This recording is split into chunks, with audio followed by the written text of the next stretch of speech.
3 दिवसांचा हा कोकण प्रवास आज शेवटच्या टप्प्यावर आहे. पहिल्या दिवसाची उत्सुकता, दुसऱ्या दिवसाची अनुभूती आणि आज निरोपाची वेळ.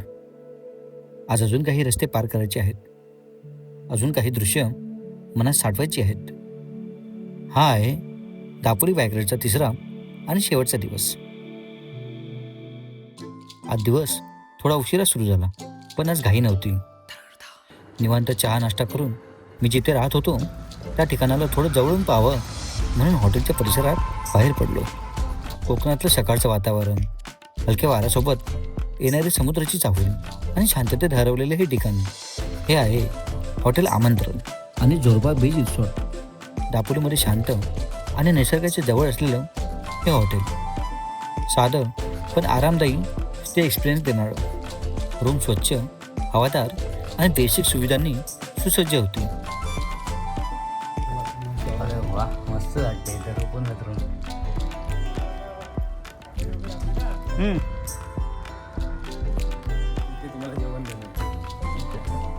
लांबच्या बाईक राईडनंतर आराम करण्यासाठी अगदी योग्य. हॉटेलच्या आसपासची शांतता आणि हिरवाई हा स्टे अजून खास बनवते. हॉटेलची ड्रोन शॉट घेत असताना अचानक नजरेस पडली ती लाल परी, महाराष्ट्राच्या रस्त्यांची ओळख आणि गावागावांना जोडणारी जीवनरेखा. क्षणाचाही विचार न करता ड्रोन तिच्या मागे नेला. वर्णावर्णाच्या कोकणी रस्त्यांवरून ती पुढे जात राहिली आणि मी आकाशातून त्या प्रवासाचा एक छोटासा भाग टिपत राहिलो. कधी कधी प्रवास फक्त आपलाच नसतो, तो अनेक कहाण्यांना पुढे घेऊन जात असतो. हॉटेलची पाने करून आणि या शांत सकाळचा आनंद घेत आता पुन्हा एकदा रस्त्यावर उतरायची वेळ आली होती. 3 दिवसापासून साथ देणारी ही बाईक आणि कोकणातले वर्णावर्णाचे रस्ते आज शेवटचा प्रवास अनुभवायला सज्ज होते. मनात थोडी हुरूर होती, पण प्रत्येक शेवट नव्या आठवणींची सुरुवातही करून जातो. हेल्मेट घातलं, इंजिन सुरू केलं आणि पुन्हा एकदा कोकणाच्या रस्त्यावर निघालो. आजच्या दिवसाची सुरुवात आंजर्ली व्ह्यू पॉईंटने करायची ठरवली होती. जाताना रस्त्यात 5 पांढरीचे श्रीराम मंदिर दिसले. क्षणभर थांबावंसं वाटलं, पण आजचा प्रवास अजून खूप बाकी होता. म्हणून लांबूनच नमस्कार करून मी पुन्हा बाईक पुढे चालूच राहिलो. थोड्याच वेळात समोर उघडला तो विस्तीर्ण समुद्राचा नजारा आणि मी पोचलो आंजर्ली व्ह्यू पॉईंटवर. आंजर्ली व्ह्यू पॉईंटवरून दिसणारा नजारा कोकणचं खरं सौंदर्य डोळ्यांसमोर उलगडतं. एका बाजूला शांत पसरलेली 5 पांढरे, खाली वाहणारी जोग नदी, समोर विस्तारलेली आंजर्ली खाडी आणि अथांग समुद्राला स्पर्श करणारा आंजर्ली बीच. या सगळ्या दृश्यांना आकाशातून टिपण्याचा मोह आवरला नाही. ड्रोन उंच उडाला आणि कोकणचं खरं सौंदर्य नव्या नजरेतून समोर आलं.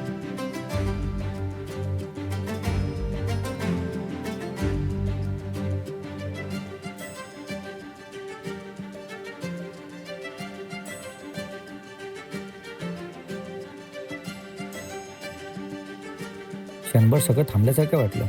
फक्त वारा, समुद्र आणि आठवणी.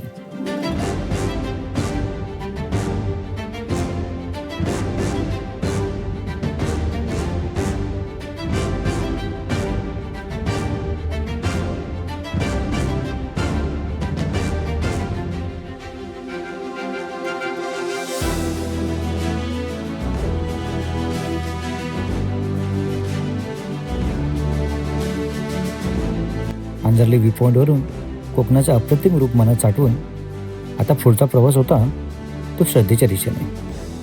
डोंगराच्या कड्यावर बसलेलं, समुद्राकडे नजर ठेवून उभं असलेलं आंजर्लीचं कड्यावरचं गणपती मंदिर. मित्रांनो, मनसोक्त असे ड्रोन शॉट काढलेत. खूप बरं वाटलं. आंजर्ली लाईट हाऊस जो समोर दिसतोय त्याचा फक्त राहिला आहे, तर आपण तिकडे जाऊन पडू. वर्णाच्या रस्त्यामधून हळूहळू वर चढत मी त्या पवित्र ठिकाणी पोहोचलो.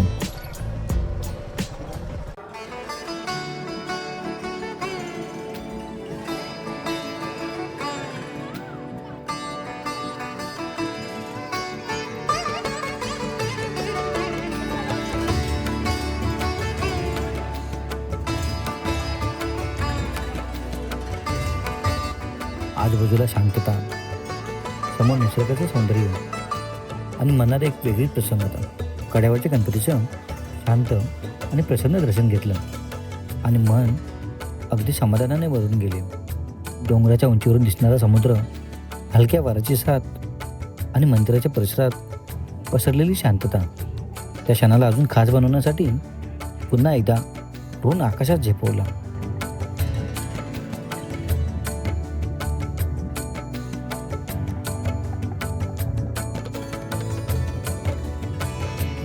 वरून पाहताना मंदिर, समुद्र आणि निसर्ग एकाच फ्रेममध्ये सामावलेले दिसत होते.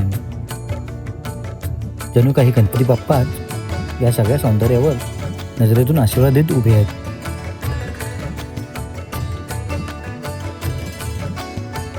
कड्यावरच्या गणपतीचं दर्शन घेऊन मन प्रसन्न झालं होतं आणि आता प्रवास पुढे सुरू झाला, तो म्हणजे अंजर्ले बीचच्या दिशेने.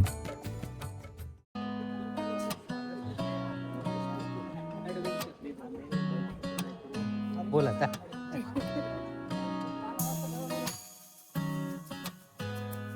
लाटांचा आवाज, हलक्या वाऱ्याची साथ आणि बाईकच्या इंजिनचा ताल समुद्राला सोबत घेत मी हळूहळू पोचलो अंजर्ले लाईट हाऊसकडे.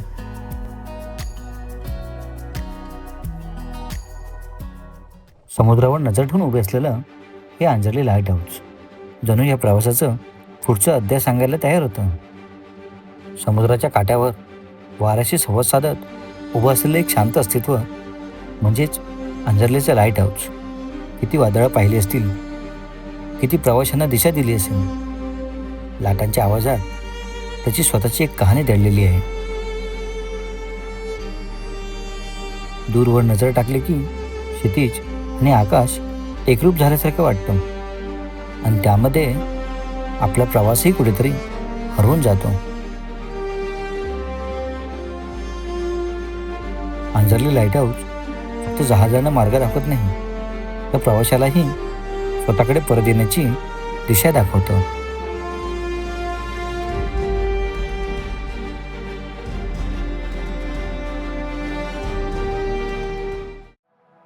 अंजर्ले लाईट हाऊसच्या बाजूलाच समुद्राला उंचावरून कवेत घेऊन उभा असलेला अंजर्ले सी क्लिफ.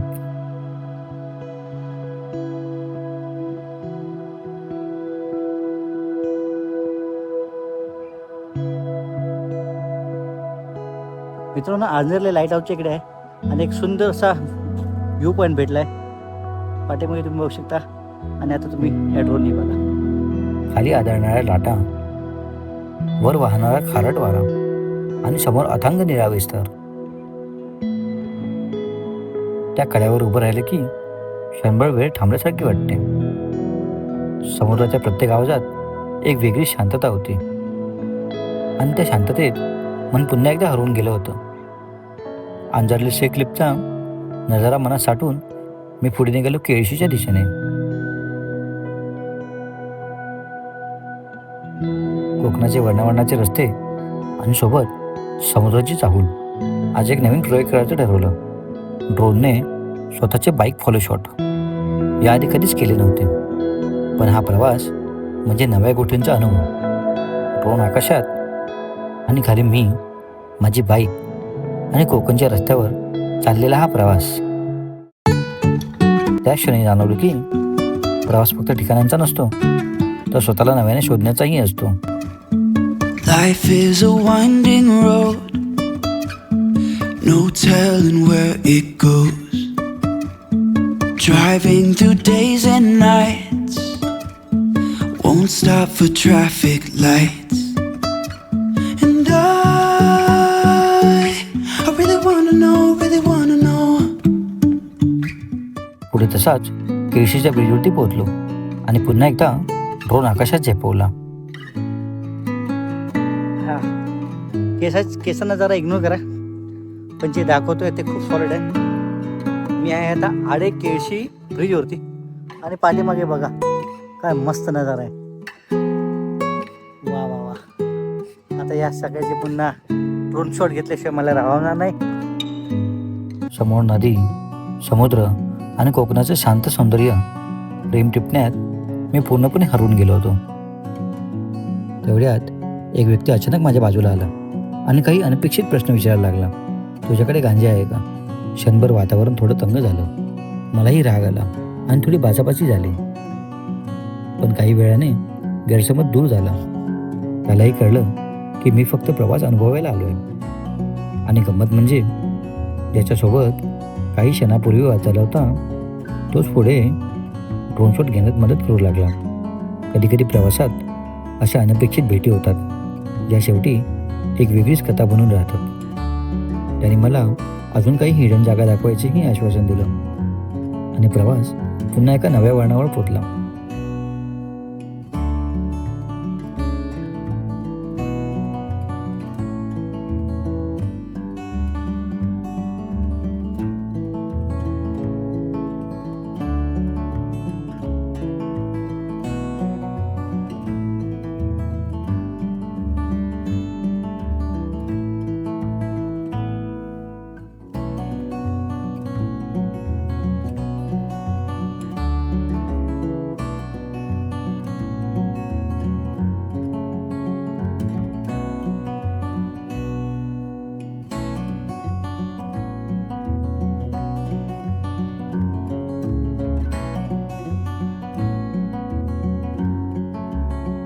केळशीच्या ब्रिजवर झालेल्या त्या अनपेक्षित भेटीनंतर तुम्हाला एका खास ठिकाणी घेऊन जाणार असल्याचं म्हणाला.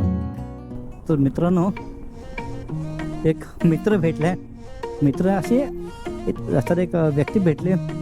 त्यांनी मला बरंचसं गाईड केलं इथे शूट करताना. हां, पहिलं थोडं घाबरवलं, नंतर मग फुल कॉपरेट केलं आणि आता एका नवीन ठिकाणी घेऊन जात आहेत. ते मला म्हणतात की खूप चांगला व्ह्यू आहे, तुला चांगलं ड्रोन शॉट घेता येईल. तो प्रवास होता हजरत याकूब बाबा दर्गाकडे. तो मित्र आतमध्ये कुठे घेऊन चाललाय. मनात थोडी टरकली होती, कारण पुढे काय होईल याची कल्पना नव्हती. पण प्रवास शिकवतो प्रत्येक प्रसंगाला धैर्याने समोर जायला. आणि काही वेळाने आम्ही त्या दर्ग्याकडे पोहोचलो. हजरत याकूब सरवरी बाबा दर्गा आणि तिथले शांत वातावरण मनाला लगेच भिडलं. दरम्यान काही शाळेतली मुलं तिथे आली होती. त्यांच्या निरागस हास्याने आणि उत्साहाने त्या जागेला एक वेगळीच ऊर्जा मिळाली.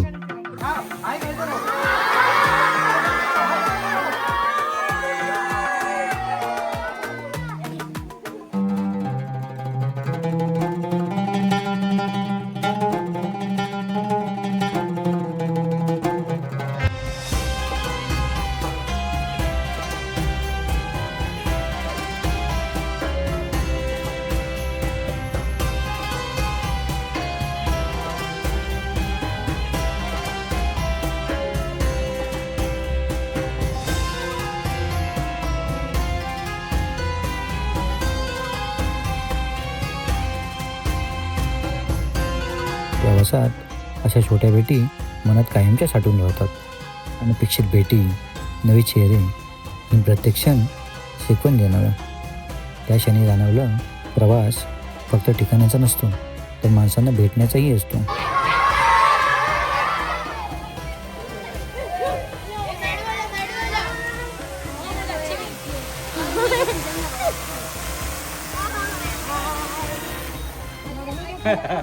दर्ग्याचा तो शांत अनुभव मनात साठवून मी पुन्हा बाहेर निघालो. वा दादा वा, खूप मस्त स्पॉटला घेऊन आले. एक जुनी मस्जिद होती, याकूब मस्जिद म्हणतात त्याला. खूप फेमस आहे इथली. खूप चांगले शॉट आले. लहान मुलं होते तिकडे खेळत. त्यांच्याबरोबर खूप चांगला टाईम स्पेंड झाला. पहिले तो 10 मिनिटाचा असून देत, पण खूप बरं वाटलं. आणि अचानक समोर दिसलं केळशीचं महालक्ष्मी मंदिर. सकाळी मनात विचार केला होता इथे यायचं, पण खरंच येणं होईल असं वाटलं नव्हतं. कधी कधी प्रवास आपल्यासाठी वेगळेच मार्ग ठरवून ठेवतो. जिथे जायचं ठरलेलं नसतं तिथेच आपण पोहोचतो.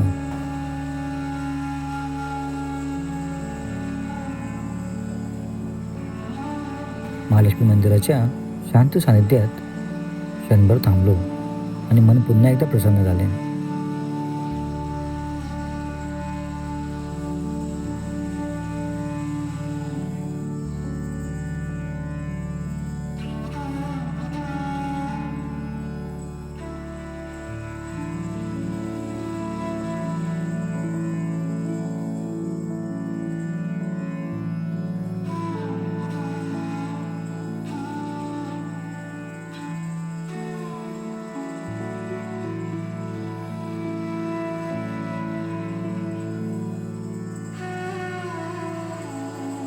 महालक्ष्मी मंदिराचं शांत दर्शन घेऊन आम्ही पुन्हा बाहेर पडलो. तर या मित्रामुळे महालक्ष्मी मंदिराचं दर्शन झालं, जे कदाचित आपण स्किप करणार होतो. एवढ्यात त्याने मला अचानक नाश्ता केला का विचारले. हां, चहा पिऊया ना. नाही चहा पिऊया. काही वेळापूर्वी ज्याच्यासोबत गैरसमज झाला होता तोच आता सोबत बसून नाश्ता करायला बोलवत होता. आणि मग आम्ही थांबलो केसीच्या एका छोट्या हॉटेलमध्ये.